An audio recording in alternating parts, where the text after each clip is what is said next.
because again, what's the number one problem in the legal profession is lawyers are burned out. They don't like what they're doing. It's really hard to write great briefs and represent people as you and I do, represent individuals if we're burned out. Law school taught you the law, but it didn't teach you this, how to connect. Be that one lawyer who shows up different, the one clients trust, the one they never forget. I'm Neal Goldstein, and this is That One Lawyer Podcast. Let's get started. Today's guest is someone who didn't just build a law firm, but he built a philosophy, how lawyers can design their lives with intention, discipline, and joy.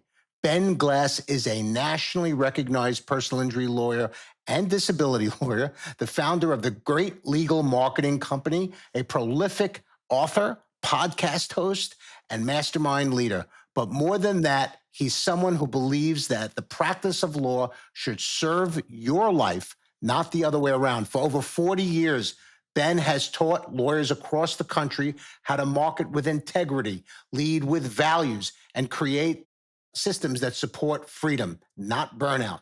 And whether he's coaching a young attorney, writing about time management, or showing up for his 9 kids and community, Ben lives what he teaches. He's a soccer referee, a nonprofit board member, and the guy who makes time to have lunch with everyone on his team, from senior associates to the person who cleans the office. This is a conversation about systems, purpose, and showing up with radical intention, not just in your business, but in your life. Ben, welcome to That One Lawyer Podcast. Ben, I'll just say this off the bat. You've mentored thousands of lawyers in one way or another, but what stands out is your consistency. You live your values behind the scenes as you do on stage, and not every leader can say that. Welcome. Neal, what a kind introduction. And you and I have known each other for a long time. We can get into that in a minute. But yeah, I was introduced really to a philosophy that, as you just said, like, you live your life for your life first, because you have to be good. You have to be good for your family, for your clients, if you're a lawyer, for your customers, if you're running a different kind of business. And then, you just try to be consistent. Honestly, what people see on stage or hear on a podcast is the same me that they may hear on a soccer field or at the dinner table, I think. And I think most people who know me would say that. And so I'm blessed. Dude, I turned 67 a few months ago. Congratulations. Doing some of the most interesting work in my legal career. And I've surrounded myself. We've built a great team. Full credit to them, right, for making my life really, really interesting. First of all, like, I get to do cool stuff. And it's cool to be here with you. Yeah, because we've known each other, been friends a long time. We were both younger, your friends. Well, we were. Well, let's talk about that for a minute, because I think it was 2007 when I was in my office in New York City, and I got a postcard from one of my legal assistants who brought it into me. And I was burning out at the time. I was just tired. And I don't know, part of me wanted out. Part of me wanted to stay in. I just was under all sorts of challenges. So she brought in this little postcard, and it might have been from Newsletters Inc. I'm really not sure. And it talked about a marketing event, if you will, that was going to be in New Jersey, not far from where we practice and where I live. And I thought, okay, I'll try it. I'll get out of the house and I'll stay over at the hotel. It'll be a kind of just a break for me. And I went, and when I walked into the small conference room, it was you, and it was Rem, and it was Tom. Yeah. And I think it was I'm guessing, and this is only to show what kind of following you've created. At the time, I believe it was about a dozen people. And I thought, okay, what's going on here? And of course, we'll get into how many thousands of people actually follow you now and come to your events.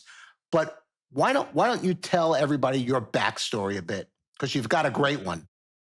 Everybody has a beginning, right? Yeah, so, right. Neal, I had a very traditional undergrad to law school. I went to undergrad to play soccer, actually, at William & Mary, because I grew up playing with really good players here in Northern Virginia. And then went from William & Mary to the most brand new law school in the whole country at the time, was George Mason University, which now, like, Now it's a big deal. Right, When I went, it was not a big deal. right, right, Got through it. And I was fortunate to work the first 12 years. I worked for a firm that was doing a lot of insurance defense. So I got to hang out with very experienced lawyers, both the lawyers that I worked for, but also we were doing a medical malpractice defense. So many times there's multi-defendant cases. So I got to watch really experienced lawyers take depositions, do trials, and participate in them. After 12 years of that, I'm like, I'm pretty good. We were starting to do some plaintiff's work. I was getting good results on my own. Like, this commute is kind of long. Let's just go start a gig, start a business over closer to where I was living. I was coaching 3 of my kids at that time in soccer. How hard could this be? right, Right? I'm a good lawyer. How hard could it be to start a right. law firm? And it wasn't in the beginning. It was me and an assistant. We worked 4.5 days a week because we didn't have enough work for 5. And it was cool until those cases that I took kind of ran out. And I didn't really know anything about marketing, advertising, building a firm. And I too answered a direct mail piece. This was from Dan Kennedy. I bought a product called Magnetic Marketing. I spent the most money I'd ever spent in my life for a book. It was $300 for a book of photocopied pages. I almost sent it back, but I read it. I listened to the audio tapes that came with it. And I said, Neal, I don't understand half of what he's talking about, but I can understand this. If I could figure this out, I think it would change my life, because he's talking about how to be the attractive, person, how to get people in to follow you, how to differentiate yourself in a crowded market. I'm like, well, that sounds like PI lawyers, right? Right, right, Lawyers. right. And so I began study. And I think one of the big things I have done over the last 25 years or so is I have studied. I have invested a ton of time, energy, and money into learning the craft of building a business that serves our lives. Because again, what's the number one problem in the legal profession is lawyers are burned out. They don't like what they're doing. It's really hard to write great briefs and represent people as you and I do, represent individuals, if we're burned out, right? And you discovered that as well. All of us have been there for sure. Somebody comes into our lives. In my case, it was Kennedy. Maybe for you, it was me. There were probably others. And you're like, oh, here's something I never learned in law school. And I wasn't learning at the Bar Association events. Sounds kind of cool. Like, what if we could be attractive to other people, have a line? So I have studied, I have built, and then at Kennedy's urging, I took what I then did to improve the law firm and brought it to market. And I was one of the first. Literally, Neal, there are many, many coaches, many of them good today. As you know, there are many events, lots of them, lots of mastermind groups. I was like one of 2. Right, right. At the time. And attracted people like you with a message that said, basically, there's no reason to be burned out. We're looking at this all the wrong way. And so let's start looking at the profession and our lives within it a different way through the vehicle of marketing, really. But now we're so much more, because as you know, running a business is hard. It's much more than just advertising and marketing. There's so many moving parts. And so I think I've had some good positive influence on the profession. I know that I have, because I have people like you who've known me for 6 months or 22 years, right? Right. To say, something Ben Glass said to them or showed them sparked something. I'll say this too, because this is a little monologue, but at the end of the day, Neal, it's the man or woman you see in the mirror that matters the most. So of course, we've introduced these philosophies and strategies to lots and lots of lawyers, and there are some that have been highly, highly successful to change their lives, others not so much. Same material, Right. same Ben Glass. Right. But who do you see when you look in the mirror? Because that's the most important person in terms of changing. Yeah. And so that shifted your, well, I think you had a mindset shift, and all of a sudden you started talking about, okay, how can we do things outside the box? And we don't want to, replicate everything, but here's the reality. Most legal ads today sound like AI wrote them in 2008. We fight for you. We love you. And I remember you standing at the podium, and you were talking about, why are people writing the same type of bullshit and it's still going on today. So why are we still trapped in that type of mindset? Is it fear? Is it laziness? Is it a lack of imagination? The same ads in the morning, the same ads. Nothing has changed. Any opinion on that? Largely a lack of imagination. So one of the things I did when I first decided to change my life was I got out of rooms of lawyers and I got into rooms of other business owners. And I would ask the hair salon owner, the car salesperson, the person running the coffee shop, like, all right, you look like you're successful. What are you doing to get people in the door and to get them to come back again and again? And little by little, you'd hear an idea and go, huh. And most lawyers would go, huh, that won't work in legal. Right, I would go, huh, how could we make that work in legal? right. So to the extent I have imagination, it has come because I've deliberately put myself, Neal, in rooms of entrepreneurs, not just lawyers. Lawyers are really good at teaching each other how to be great lawyers, how to take depositions, do trials, do all that stuff. There's, no doubt, right? But lawyers aren't very good, and the bar associations are not very good about teaching you how to be the wise man at the top of the mountain and get the most cases. In fact, it's contra to their mission. Their mission is Right. to make all of us look the same, Right, right? right. And to be able to do it in a way that you're not going, hey, look at me, I'm the best, because the ethics rules don't want you to say like you're the best. But what can we say and do to have influence over other people who will say, Neal Goldstein, call Neal. If you have this type of a problem, call Neal. If he doesn't do it, he'll know somebody. But Neal is the Abraham Lincoln of his community, the wise man who knows and you can trust. That's what we have taught. And it's not rocket science. No, and I remember specifically this may have been at the first event I was at, and there was, hundreds of people there. And you said, so everybody at that time, people were putting ads in Yellow Pages, was a big thing. Yeah, we were. And everybody was saying, either on the Yellow Page or in a commercial, if you've been hurt, you may have a case. You said, why? You turned it around. And I heard this and I said, wow, I never heard anybody say this. How about writing, if you've been hurt, tell me if I'm saying it wrong. If you've been hurt in an accident, you may not have a case. Didn't you say something like that? Yeah. So the version was, before you talk to a lawyer, sign any forms or talk to the insurance company, then we offered free information. We were the first ones to bring hey, write a book about it, right? Right, right. And so yes, and the strategy there was, I went to the local library, and again, people have no idea, but Yellow Pages, local regional library had bookcases of the Yellow Pages from around the region. And I went through the A section for attorney and the L section for lawyer, and I literally wrote down the headlines. And I realized they're all the same. Right. And so then I said, well, how could I just say something different? Just be different. If you're going to do something and you don't know like how to break into a market, one of the best things you can do is look around what everybody else is doing and then say, I'm not going to do that.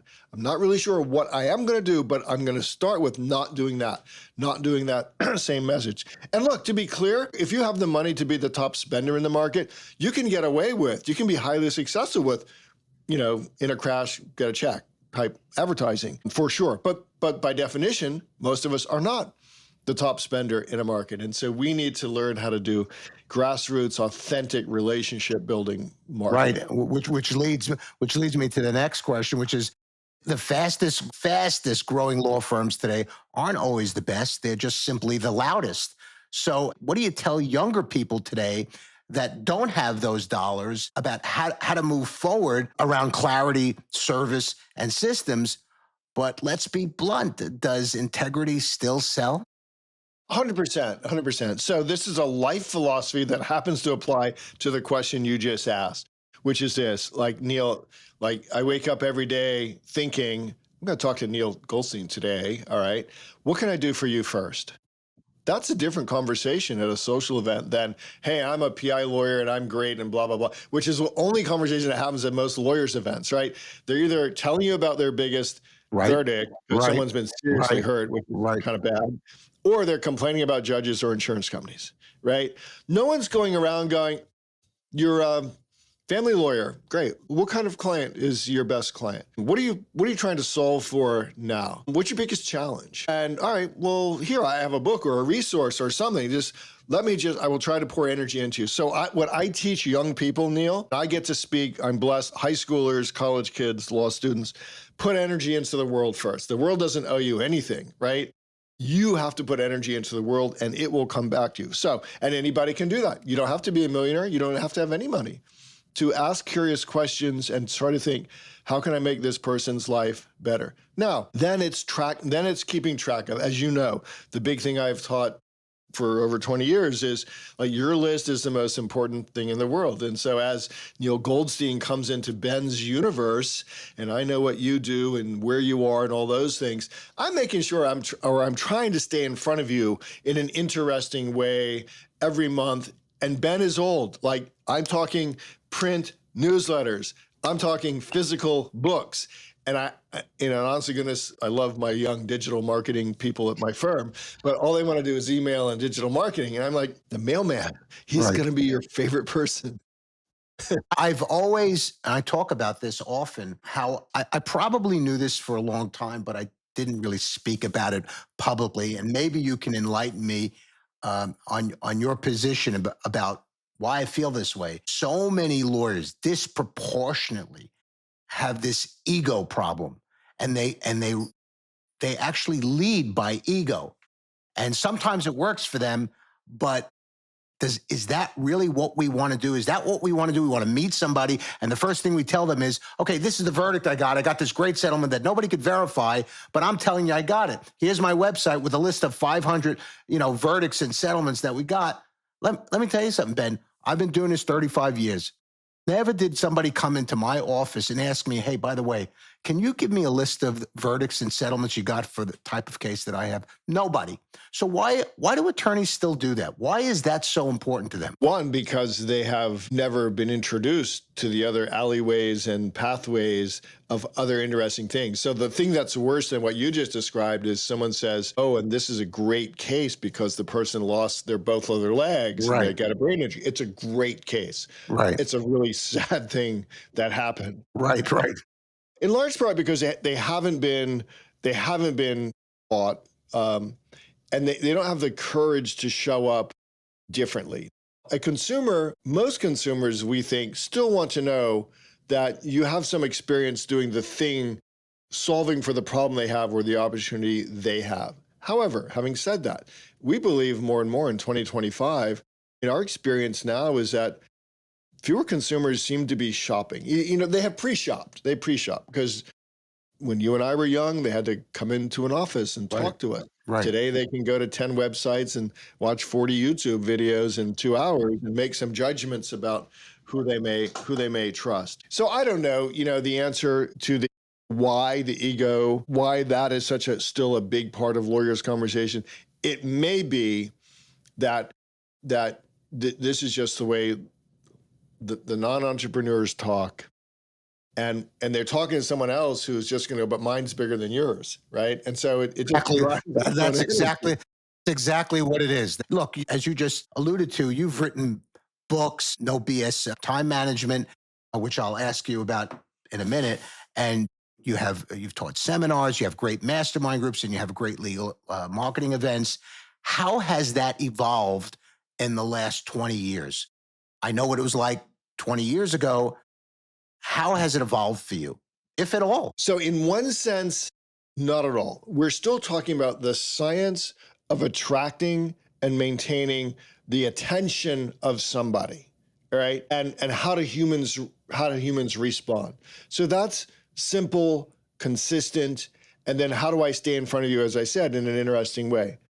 Today, like Neal, my son and I, who I'm in practice with, we have said, I'm not sure that I would want to be a starting new lawyer today because there's so many choices. If you don't know, like you're looking around going, oh my gosh, where would I even start with all of the different sort of advertising and marketing channels? And who do I put my faith and trust in to guide me, to show me? So I think it is a lot more potentially difficult today. Again, having said that, I would just go back to first principles. You develop your list, you maintain your list, you look around and how can I help you? You have interesting conversations with people and you be curious. Stop talking about yourself. If you and I have a conversation, Neal, and we spend an hour and I just ask you questions about you, your life, your business, you're going to walk away from that conversation thinking, wow, that was the coolest conversation I ever had, right? And I don't say anything about myself. So that's a hard thing for humans to get over, like stop talking about yourself. So I think it is more challenging. And today in 2025, it's even another layer challenging because there is so much non-lawyer corporate venture capital and private equity money going into advertising. So now I'm not just, if you and I were in the same market area, I'm not just quote, competing with Neal Goldstein for PI cases. I'm competing with companies that aren't lawyers who are spending a gazillion dollars advertising to sell leads to lawyers, right? And so that competition is huge. Having said that, we have big players in our market. We don't even notice them. We just don't. Our firm just keeps growing every year. And over 85% of our money, the Ben law money, comes because the conversation started with a human being mentioning my name or Brian's name or the firm's name.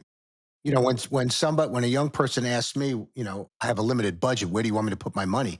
You know what I say to them? I say, listen, take some people out to lunch every week. Take some people that you know, maybe people in the neighborhood that you're semi-friendly with, that you like to be more friendly with, maybe attorneys that you think might refer you cases. Go out to lunch. Doesn't even have to be, you know, you could have a 4-star conversation at a 1-star restaurant. Go out for a slice of pizza. Go out for ice cream. Whatever it is, just be human. Stay in touch with people. Stay connected. I mean, that really was what you have and always have talked about.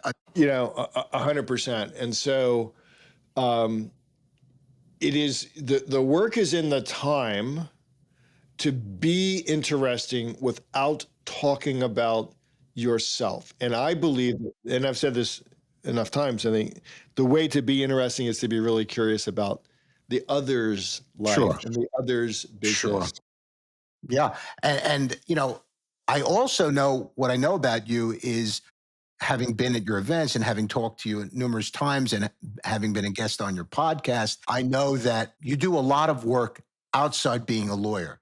And somehow that's part of your identity, whether it's sitting on a board of directors, whether it's coaching young lawyers or coaching kids with soccer. You do lots of things. And I'll ask you later on how you do it. I'd like to just ask you, because I really don't know how you do it. I'd just like to ask you right now, do you consider that as giving back as part of who you are, your identity?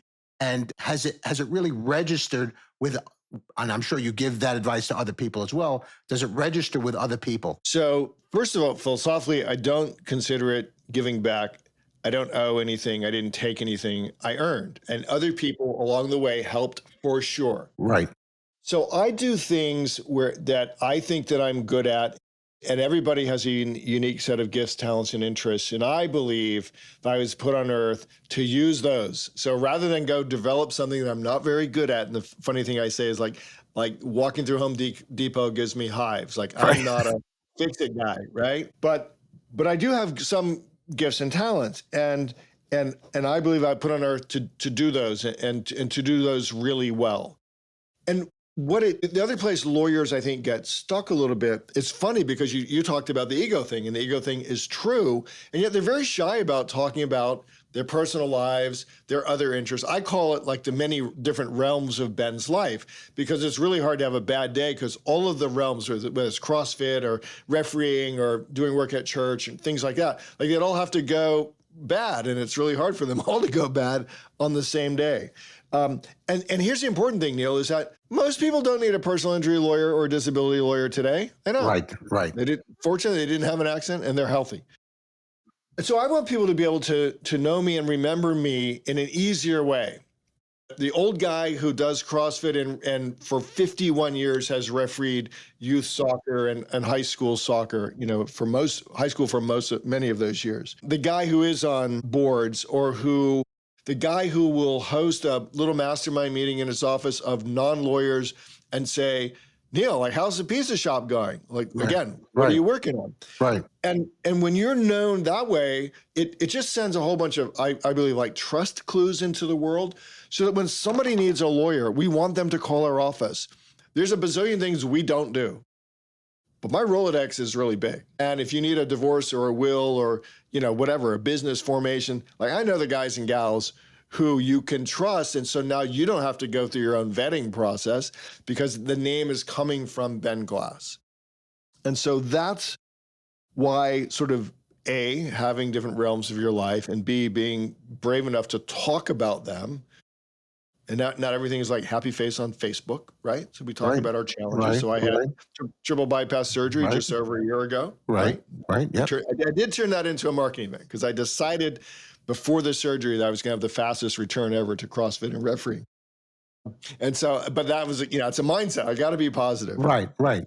So it's all there. And I'm surprised at how shy so many lawyers are just about, they think their story isn't interesting, but yes, your story is unique. There's something there that's going to help somebody in their life. You wrote a book about your story.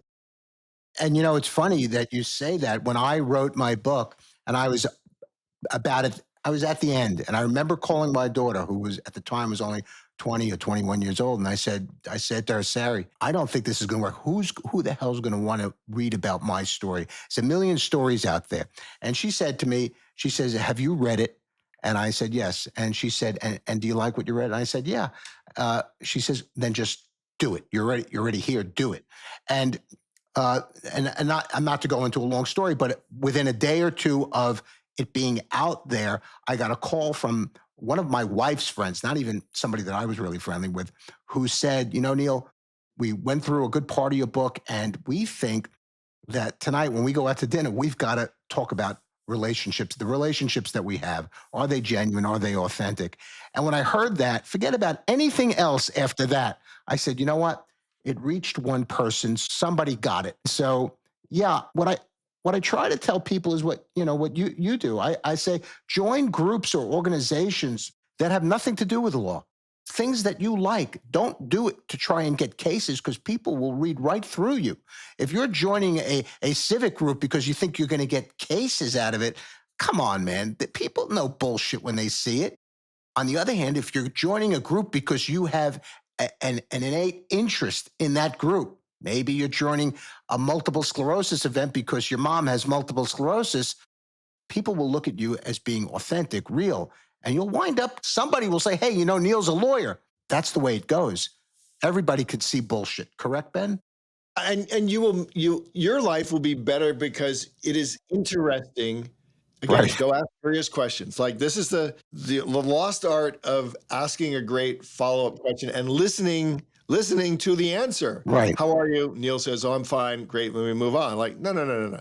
Like, there's a lot of really cool questions. So one of my favorite questions is, and people who have sat randomly next to me on airplanes know that I ask this question, like, hey, good to meet you. Like, what's your superpower? Nobody's ever asked them that, right? And some will say, well, I don't really have a superpower. I say, no, that's not true. Like, there's something that you're really good at, you're uniquely qualified to do.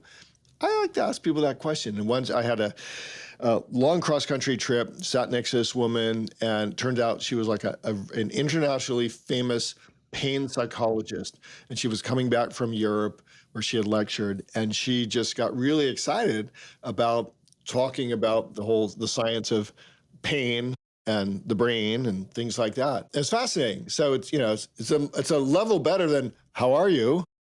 What's your Right. superpower? Right. Yeah. Yeah. And what's your superpower?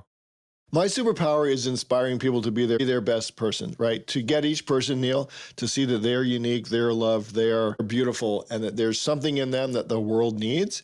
And they should stop listening to the world that says, you're not good enough, your story isn't important. That's wrong. Everybody's story is important. And there's, as you just said, there's somebody, there's probably been many, not just that one for you, but there's somebody who will hear or read a part of your story and it will change their life. Absolutely. Well said. I want to go back to that other question where I said I'm going to follow up on. So you've got this whole beyond the law office, and this was 20 years ago too, because I remember you talking about it back then. You have this whole other life beyond a law firm. And I guess my question is, and I'm sure a lot of people who are listening to this or watching this, a lot of younger people are going to ask this question. How do you do it all? How do you logistically Do it all. And you slip and you go to sleep for 8 hours. I go to sleep, yes, for 8 hours. So first, you have to believe that you deserve to live your life in the way that you see fit, as long as you're not violating the rights of others. So many people, either because of religious or religious teaching or their upbringing, don't believe that they deserve to create a life for themselves first. Again, we're always looking for win-win relationships. Connected to that is the courage and the permission to say no.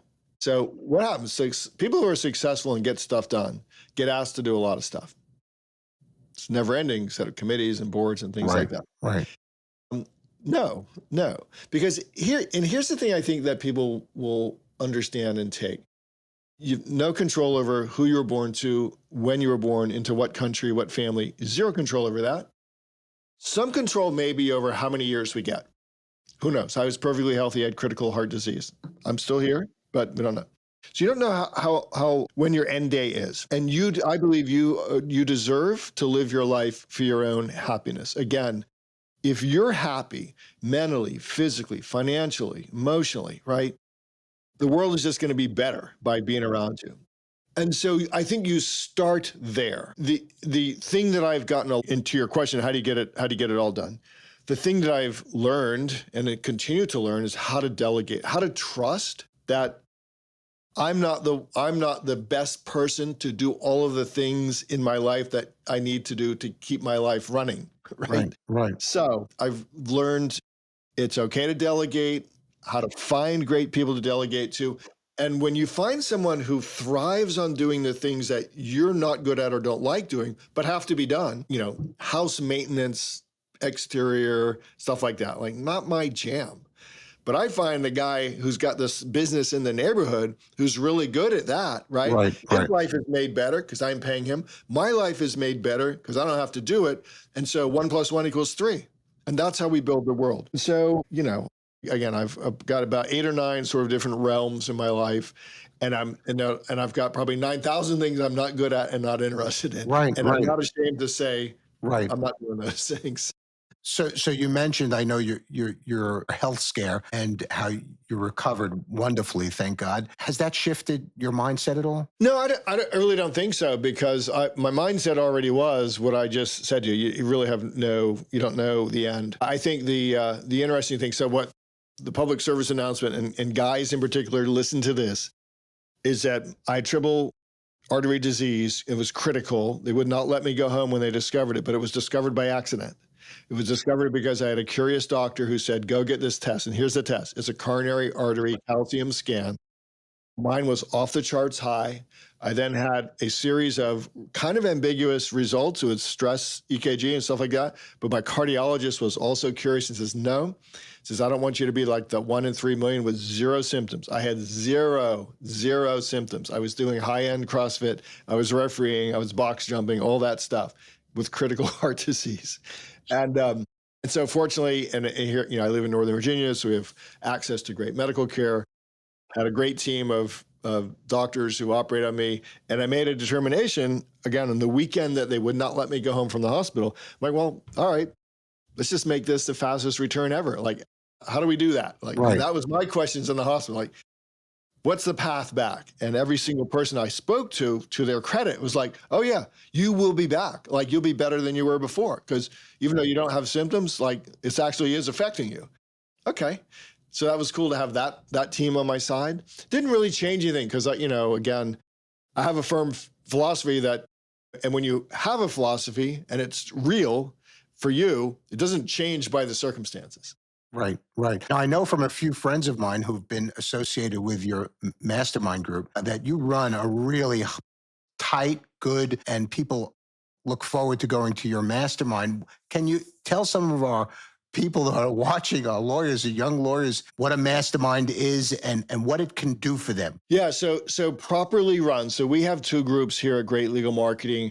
We get together in person 3 times a year for 2 days, and then we get together in person around our event, the Great Legal Marketing Summit. And I have been in mastermind groups. I pay to attend, both lawyers, but also, again, the non-lawyer group. Right.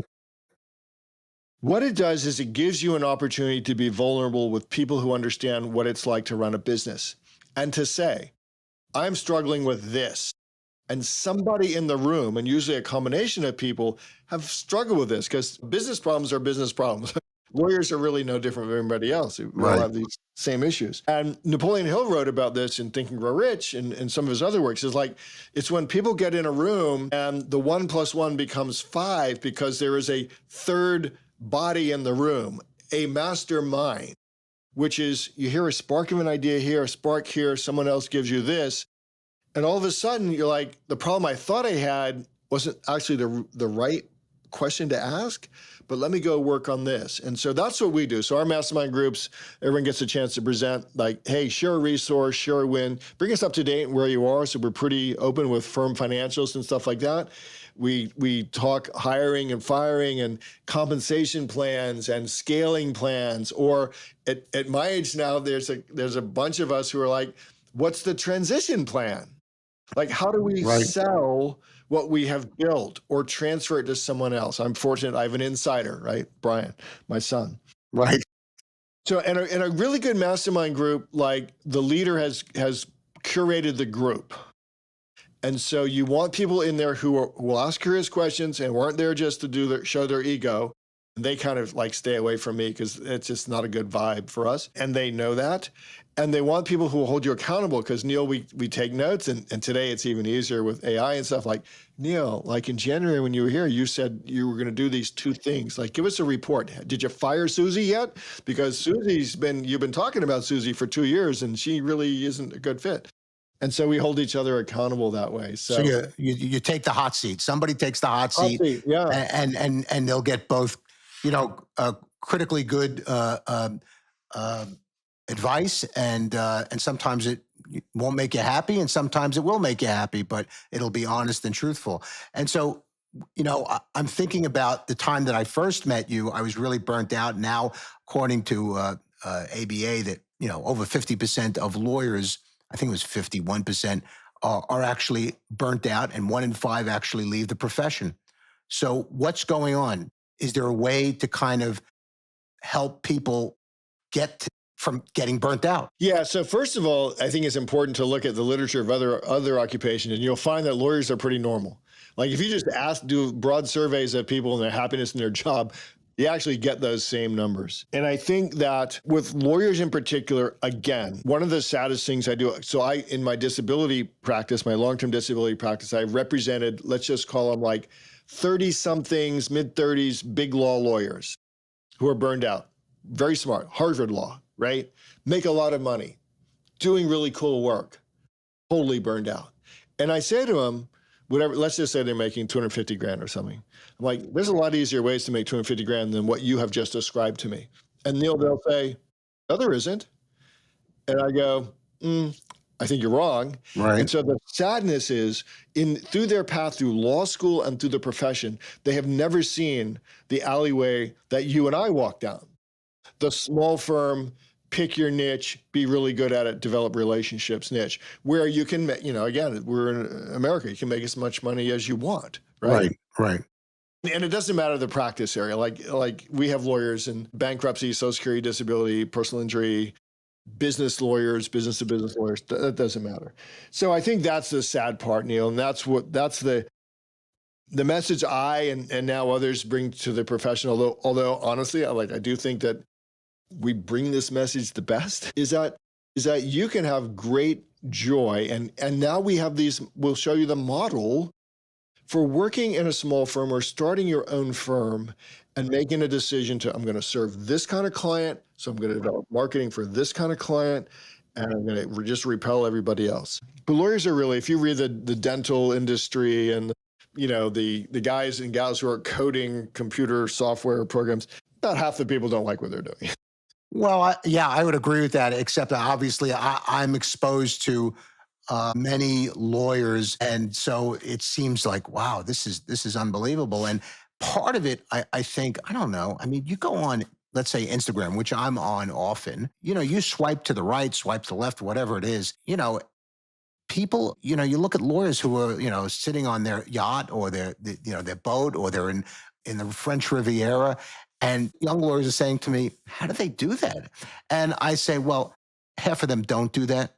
And you can't buy into everything that you see. The truth is, and I really give them the numbers. The truth is, most PI lawyers are not extremely wealthy. They don't make a lot of money, and most PI lawyers do well, and some do really well, and some don't do so well. And so, don't assume that if you go into, let's say, PI, that you're going to get a boatload of money. It seems like unfortunately, social media, as much as it's great at introducing people, it's not really great at continuing that relationship. Yeah, and you even get to like, what does it mean to do well? Because Right. as we've talked, like financial is a part, but if Yes. you're, my opinion, if you're financially okay, but you've got 5 divorces and all your kids hate you and you don't like anybody you work with, like, okay, great. That might be doing well for somebody else. Right. Perfect. Their life is their life, but not for most of us. I think most lawyers want their families to be proud of them that they Right. became lawyers, Right. their kids and their spouse, and whether this is, husband, wife, whatever the combination is of the marital unit, let's just call it, like they want the other to be happy that you're a lawyer. They want you to be home. They want you to be doing interesting work, and they want to not stress about money, but also not stress. I hear from lawyers like, yeah, my life sucks because clients are calling me at 3 o'clock on Saturday afternoon. And I'm like, well, why are you answering the phone? Like, there's no rule that says you Right. have to answer the phone when it Right. rings Right. Saturday afternoon. Right. And then, the other thing that lawyers, I think, get hung up on, Neal, is because they aren't taught how to run a business. Then they don't have really good systems, and so that causes stress. When you don't have a good system for each step of the client journey, from the time they first call you to the time you're producing and finishing the case, that's stressful. If you're always behind, if you're not good at the craft for you and I, cross-examination, taking depositions, stuff like that, right? Right. Then that's stressful. So there's a lot of things that have to go right. Right. Most have not paid any attention or much attention to the business side. But boy, you surround yourself, as Brian and I have, with great people running good to great systems. And what we say is we will deliver the very best customer experience, the client Right. experience of Yep. anybody. Right. And that's where we focus much of our time and energy and money. Like, how do we make your journey as a consumer? It's your first time. Like, you don't go like have a dentist for years and years. It's usually the first time you've ever dealt with a lawyer. How do we make that experience the same as Amazon delivering the package you ordered at 8 this morning at 5 o'clock tonight at your house, right? That's what we work on a lot. How to Yeah. get And we train. how to give them the wow experience. Wow. Yeah. Yep. They'll Yep. remember that. They'll remember that. Like, we presume everybody who's in great legal marketing is a good lawyer, and Right. good at their craft of whatever the practice area is. What we really help with is, how do we make that client experience better? How do we train our team? How do we hire the team? And today, that's a place where technology is helping a lot with keeping clients advised of the status of their cases. Now, you don't want to do technology 100%, but boy, like all of our clients know, as their case moves from stage to stage, you get emails and videos like, hey, Neal, this is where we are now. This is what's going to happen next. This is how long it's going to take. And they love. That's true, but not at the end of the day, I'm sure you'll agree, nothing beats meeting the client face to face and sitting down with them and talking to them, because that's, at least in Yes. I've seen that's what they really want, at least for now. Maybe change it in the future. Well, Ben, I have three final questions that we ask everybody. They're easy, and when I say easy, Hopefully. the questions are easy. We'll see what we come back with. Yeah. If you could go back and talk to your younger self, not the lawyer, but the dad who's trying to build a practice, what would you say to him? So I was the shyest kid in grade school, high school, college, and law school. I would say you have a voice, you deserve a voice. And I would say to that young Ben, go and learn about business, because you don't know anything about business. And there's, again, a lot of places to go today to make the business structure of your law firm better. That's what's missing, still missing a lot in the. Well said. Second, is there someone that you've lost, or maybe someone who doubted you, that you wish you could they could see what you're doing now. And what would you say to them? Well, certainly. So both of my parents are deceased. But they did not doubt. I would just say, hey, thanks. I was lucky. I grew up in a loving household neighborhood. We were neither rich nor poor. We did not have helicopter parents. They let us make our own decisions.